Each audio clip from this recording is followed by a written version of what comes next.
Ladies and gentlemen, boys and girls, jetters, betters and whistle wetters, welcome along to the Joe Spiver YouTube channel where we discuss books and little else. And my goodness, how my heart doth glow and how my mind doth chirrup, folks. You will be aware, if you are a long-time viewer, and indeed if you have only just if you've only just tacked yourself on to this Spivanian convoy, you will realise that I'm a huge fan of this here rugby league, which is a sport which is the preserve almost entirely, of Northern England. And at the moment, at time of recording, my team, the boys in red and white, the Robins, other nicknames will not be mentioned, Hull Kingston Rovers, are top of the bloody pile.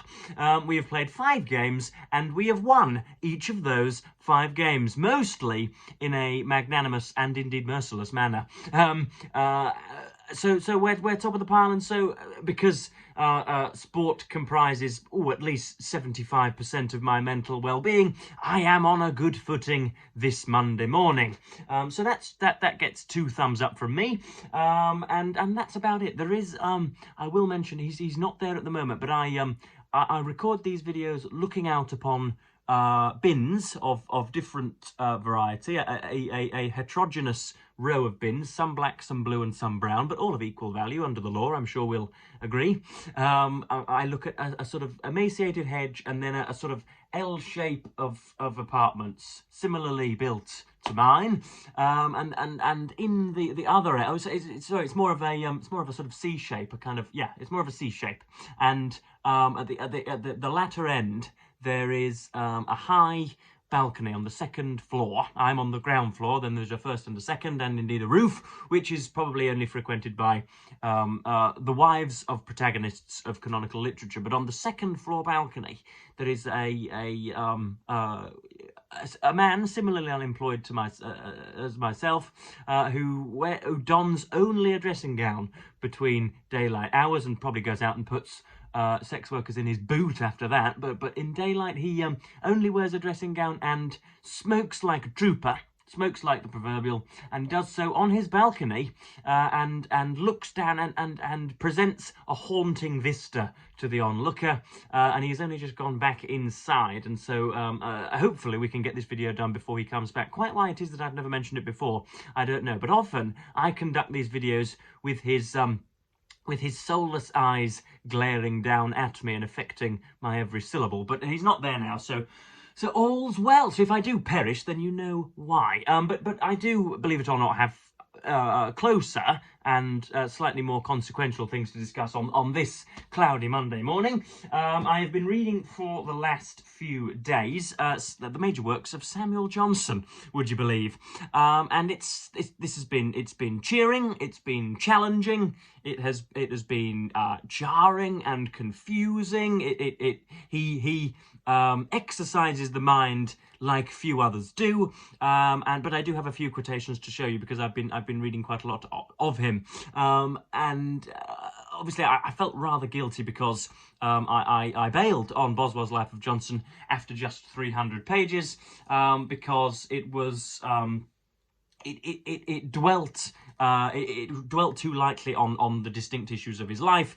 I would have liked Boswell to have been a little more concentrated on particular eras and to have devoted more attention to particular aspects of his life rather than just what I viewed as random commentary. But we do have some more of Johnson's actual work. We've gone to the mineral source, and so I read what's titled The History of Rasselas, Prince of Abyssinia, which the internet tells me, or Wikipedia tells me, is a tale or a fable rather than a novel, because it's only 80 pages long, and I would concur with that. It blends philosophization with magical realism.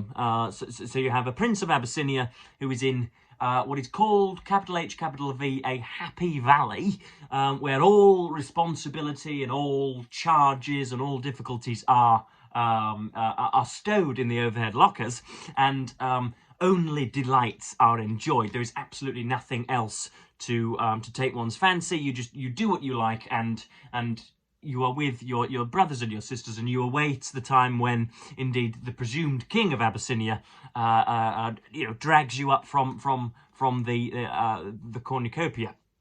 But believe it or not, Rasselas soon finds this to be somewhat dissatisfying and consults all sorts of experts, a mechanist/mechanic who creates wings for him, only to plop eventually, to be plopping into the lake after just one try, after their maiden voyage.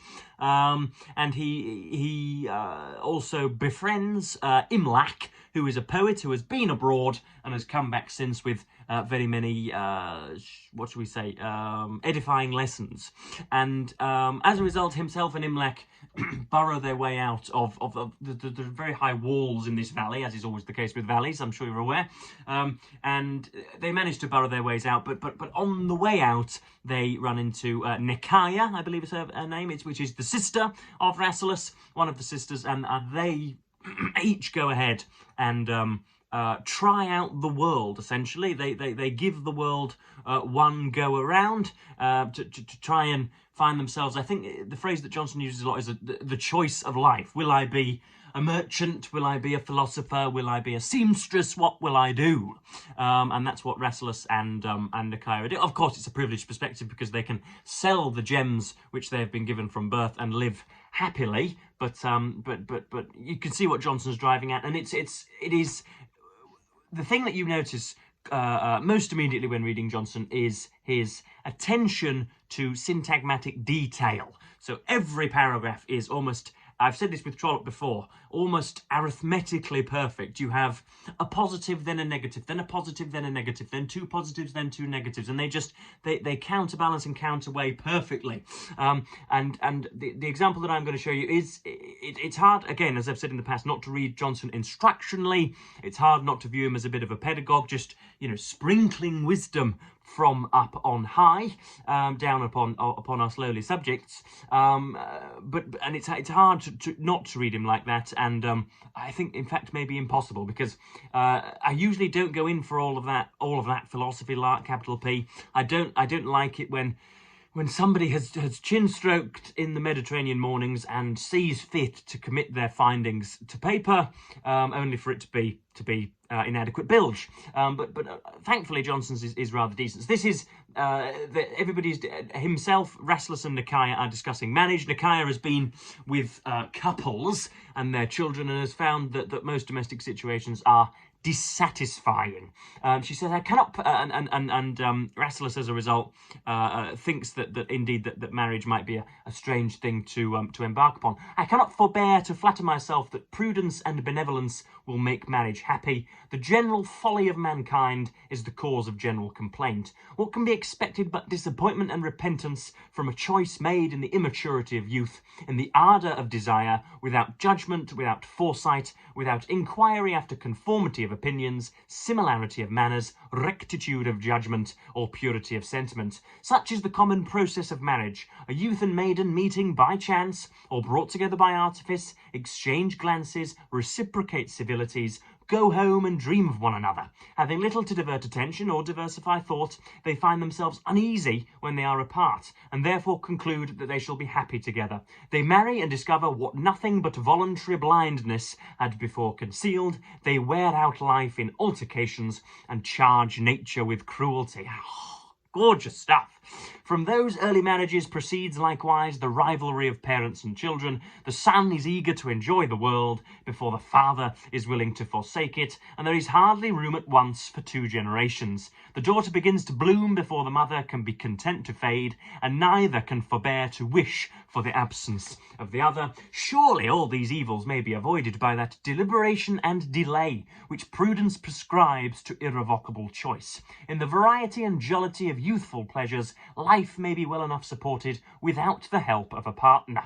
Longer time will increase experience, and wider views will allow better opportunities of inquiry and selection. One advantage at least will be certain: the parents will be visibly older than their children. Now that is better, much, much better. Thrice or four times better, is it not, than the random wailings of middle-aged women when they have a mojito in their hand when Derek has just dumped them. That is a much better rationalisation of celibacy than ever I have heard. And then next up we have so Rassless goes on very many adventures, and I'll lead you to complete the tale. The conclusion concludes very little, and you are left wondering just what was the point of it all. But you are left also marvelling at Johnson's sentence by sentence marvels. So that's jolly good. I'd recommend that. And then we have his rather long preface to the plays of Shakespeare, again 40 or 50 pages in length, and here he's talking about the origins of that immortal bard. Johnson is very, very concerned with writers' beginnings, as I am myself, because myself and Johnson we have not come from bohemian brilliance. We have not come from the purple of aristocracy. We are from the provinces, we are from the north, and we are outside of those privileged parameters. And so we are naturally obsessed with how Shakespeare and Chaucer and Charlotte Bronte and Charles Dickens and Martin Amis, climbed the greasy pole. Johnson is himself fascinated. Boyle congratulated himself upon his high birth because it favoured his curiosity by facilitating his access. Shakespeare had no such advantage. He came to London a needy adventurer and lived for a time by very mean employments. Haven't we all lived for long stretches by very mean employments? Many works of genius and learning have been performed in states of life that appear very little favourable to thought or to inquiry. I'll just evidence my near surroundings. So many that he who considers them is inclined to think that he sees enterprise and perseverance predominating over all external agency and bidding help and hindrance vanish before them. The genius of Shakespeare was not to be depressed by the weight of poverty, nor limited by the narrow conversation to which men in want are inevitably condemned. The encumbrances of his fortune were shaken from his mind as dewdrops from a lion's mane. Though he had so many difficulties to encounter and so little assistance to surmount them, he has been able to obtain an exact knowledge of many modes of life and many casts of native dispositions, to vary them with great multiplicity, to mark them by their nice distinctions, and to show them in full view by proper combinations. A little bit heavy on the T-I-O-N endings there, Johnson. I would probably want to sort out those suffixes, but there we are. In this part of his performances he had none to imitate, but has himself been imitated by all succeeding writers, and it may be doubted whether from all his successors more maxims of theoretical knowledge or more rules of practical prudence can be collected than he alone has given to his country. Now that is simply superb. You have the expansion and the contraction, you have the never-ending clauses, and it's like that all the time. And so I would recommend, if indeed you would like to broaden your mind, and if indeed you are finding yourself swamped by the screen, then Samuel Johnson will kindly ease you out of such torpor. So yeah, that's Johnson's major works, which I've been enjoying. But I have this morning begun Edith Wharton's Age of Innocence, which I'm performing as a buddy read for with Hannah of Hannah's Books, and I will be emailing her my thoughts this evening, and we will perhaps, heaven forfend, be sharing our judgments, so that'll be interesting. But I think really what's coming next after this ad break will be the main meat of this video, even though we're 13 minutes on. I'm feeling rather energetic today and may go on for another 10 or 15. Sorry folks, got to wet the whistle. We're talking now about a crisis of masculinity. There has been in the news in Britain, and I don't doubt in America, although the media landscape is hourly changing in that demagogic hellhole, sort of, with California, Virginia, and other states duly accepted, but largely it is a reddening hellhole. There has been conversation in Britain pertaining to a masculine crisis at the moment. There's a show by the name of Adolescence, which stars Stephen Graham, who is from Liverpool. The first thing you will know about him when you contact him is that he is from Liverpool. He is stoutly Scouse, but acts quite well. I don't think he's as good as many people suggest, but he's not bad. He's an aggressive big man, and apparently in this series, film, I don't know, it could be one. Obviously you can tell from my shabby knowledge that I haven't yet looked at it. I haven't yet given it the once over, but apparently it deals with male problems at school, stabbing, yobbos, difficulties in the playground, masculine indoctrination with puberty and all the rest of it. And apparently that's something that needs to be considered, and apparently it raises issues. So everybody has been saying in Britain that there is, as I say, a crisis of masculinity, that men do not know where to turn, that sooner or later we are going to upturn one particular stone, and a great many woodlouse are going to appear from it, carrying guns and knives, and there is going to be a Tate-led takeover of these British Isles. I don't think that's necessarily the case. I don't think it's going to be that bad, but I thought it was worth considering, and I thought it was worth looking at. So when we deal with masculinity and femininity and the interplay of the genders, I must first of all note, for the woke snipers perhaps in the galleries, that I believe I do have notes, believe it or not, I've got some notes for this, to which I will be minutely referring. I think, for innumerable reasons, it is much harder to live in this world as a woman than it is to live as a man. That is not to say that there is a tyrannical patriarchy haunting your every step. It is not to say that the man opposite you at work would really quite like to murder you in your sleep. That is not to say that you can get nowhere but for the kindness of men. It does not mean that very many barriers are placed in your way. It just means that your life is harder biologically as a result. For example, the average man, the man on the 50th percentile of the strength continuum, is stronger than 99.9% of other women. In other words, half of all men could bludgeon any woman in private to death if they so wished. Thankfully, we have socialised that out of people. Thankfully, that occurs to only the lowest and most desperate citizen, and such idiocies do not occur very, very often. So it's harder to live in this world as a woman than it is for their chest-beating and goblet-clanking counterparts, such as yours truly. But I think you really need to take that up with your maker, because even though we are told that everybody is created equal, quite why it is that there is such a disparity in strength between men and women, I just don't know. Well, I do know why it is, but I certainly do know that it is not as a result of a celestial prime mover giving us all life. I know that it's as a result of natural selection and the slow winnowing of the weak. But again, it needs to be pointed out that before the 19th century, and way back, that women were treated as chattel. They were as discardable and were looked upon with as much contempt as a sour-tasting ham baguette.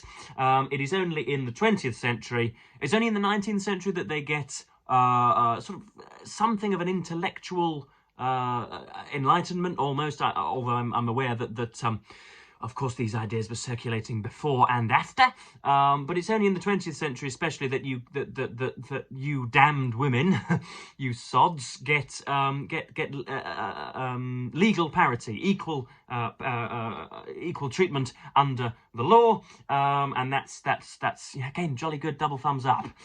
In the 20th century, the financial outlook and indeed general outlook is, I think, a little bit different.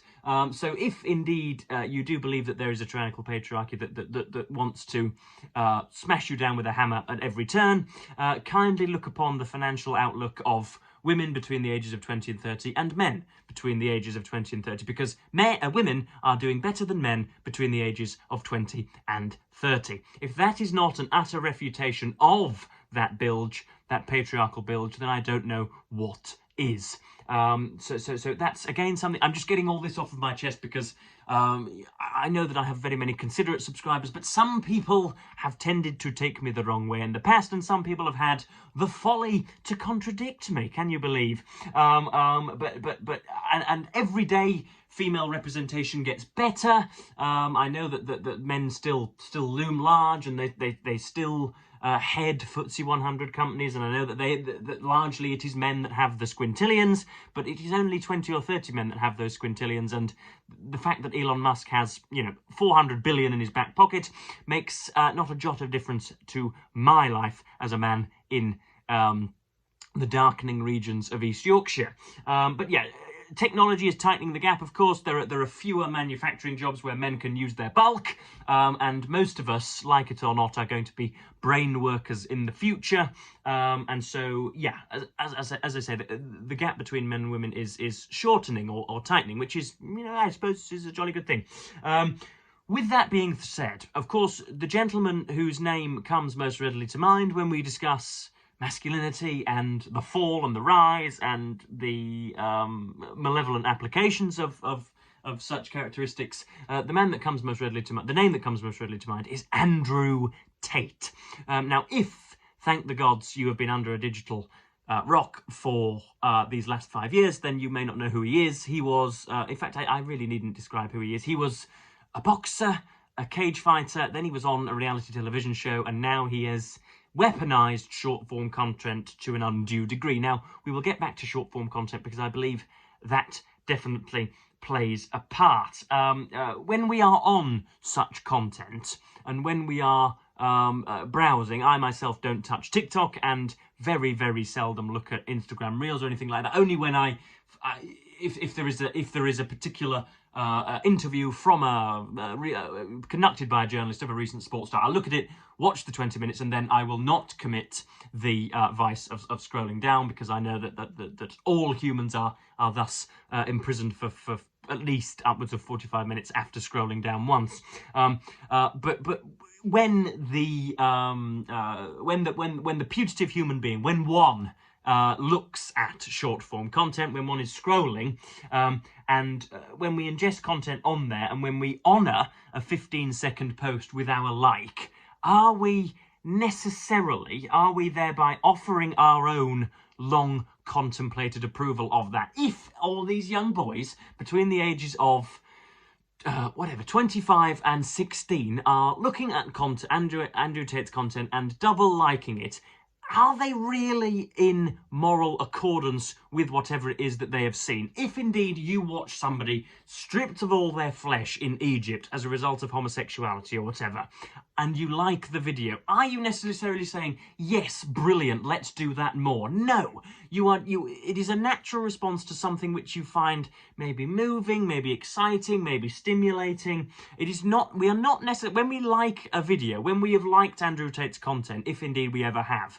when we have done that, we have not necessarily signalled our approval. And so Tate has millions of followers, and his videos have billions of views, and yet I'm not convinced that anybody properly loves him. I know that there will be a few sections of society, a strange and abandoned demographic, who really do think that women are chattel and ought to be shoeless in the kitchen, and who believe that there are, beyond physical, that there are intellectual differences between the male brain and the female brain, even though that we know that due to neuroplasticity, nearly everything is mutable as a result.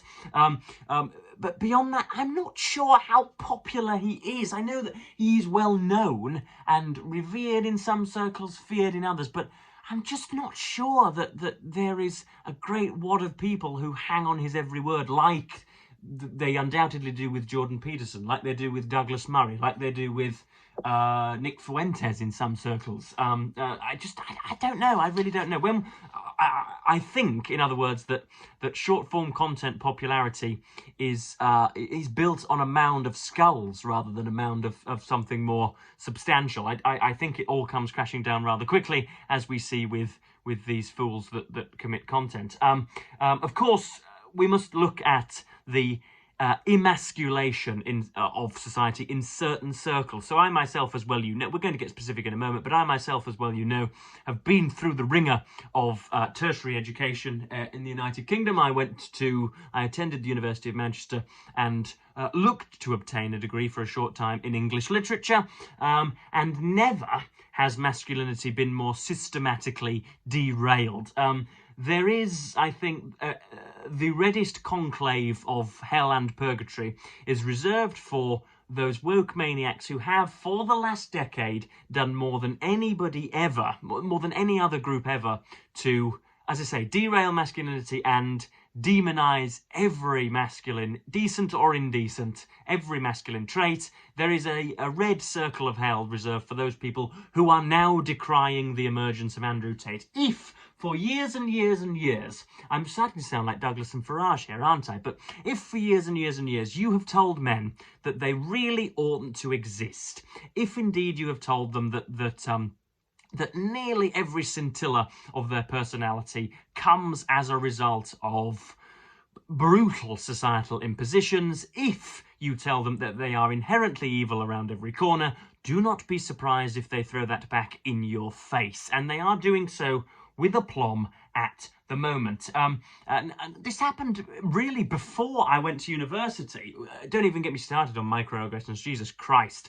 But this happened before I went to university, because obviously you've got to study literature before you go there. And when I was at school, when I was in year 11, when I was in blazer and tie and all the shirts at a non-fee paying school, for those of you curious, when this centre parting hairstyle and these paunchy anachronisms were just waiting in the temporal wings. I distinctly remember, I can remember the classroom in which I did it. I remember raising my hand and asking the teacher, whose name was Miss Lowry, who indeed I think watches occasionally these videos, so everybody give a wave to kind Angela.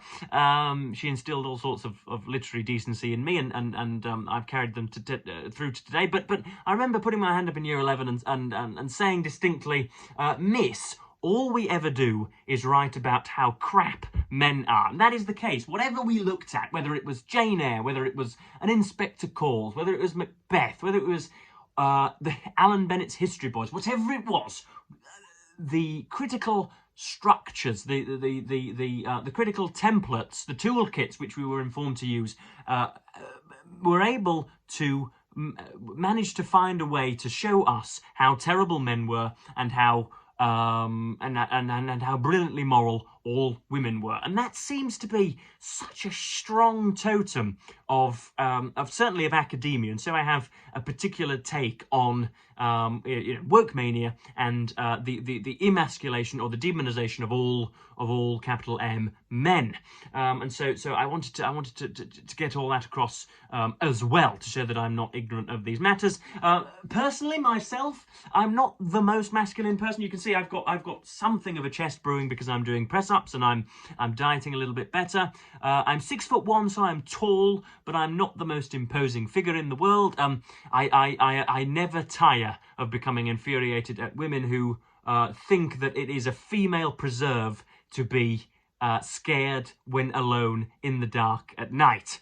The idea that women always posting on Instagram, oh my god, you men do not know what it's like for women to run in the dark. Yes, I do, because I myself am terrified when I run in the dark, because I am quite a puny figure. I am much more likely as a man to be killed in the street than you are as a woman. I know that very many of the salacious details of media coverage would prove me otherwise, but indeed the statistics do not bear those narratives out, and so I never tire of becoming infuriated on those grounds too. So that's a little bit of the coverage of the societal situation, but in the imperfectible words of Vladimir Ilyich Ulyanov, otherwise known as Mr. Lenin, the first comrade of the Soviet Union, what is to be done? Now I've got 3 bullet points here, which may work or may not, but these are, you pay your money and you make your choice. So these are my recommendations. I don't know. We need somehow to make wisdom and intelligence as attractive and chest bulk and Italian supercars. In other words, we need, as I have done in the past, we need to make reading and the acquisition of wisdom and knowledge as attractive as lifting weights lifting weights on a bar. If young men only see rugby players and movie stars and other bulky actors, if they are the only people they see as reasonable men, if indeed the James O'Briens of the world, the Alistair Campbells of the world, the Joe Spivey's of the world, even heaven forfend the Petersons of the world, if you can see skinny, physically incapable men as also, you know, sort of rather admirable, then I think we'll be getting around the corner. The idea that Tate and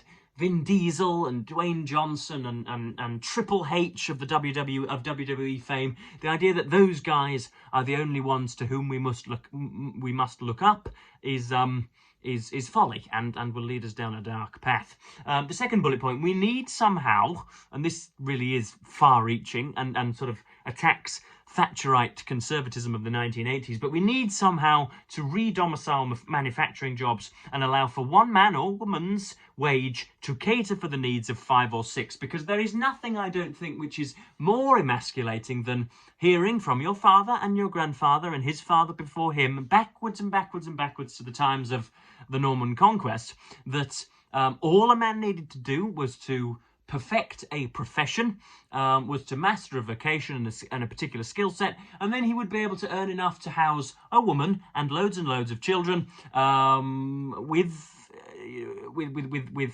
expendable income as well, with disposable income, with a mortgage, and with all of the other niceties of life. The idea that mine is the first generation where that will not be possible is not helping matters, I do not think. And I know that very many of you will be screaming at the screen now, saying that one wage to bind the one ring to match them all and in the darkness bind them, one wage to unite them all and in the darkness bind them, is patriarchal. The idea that that a woman should live in the house and a man should go out to work is patriarchal. Yes, it could be construed that way, but if indeed a woman would like to work in a manufacturing job, and if she would like to earn a wage which covers the costs of her husband's living, who stays at home and does the cleaning, and their children's living, that's jolly fine too.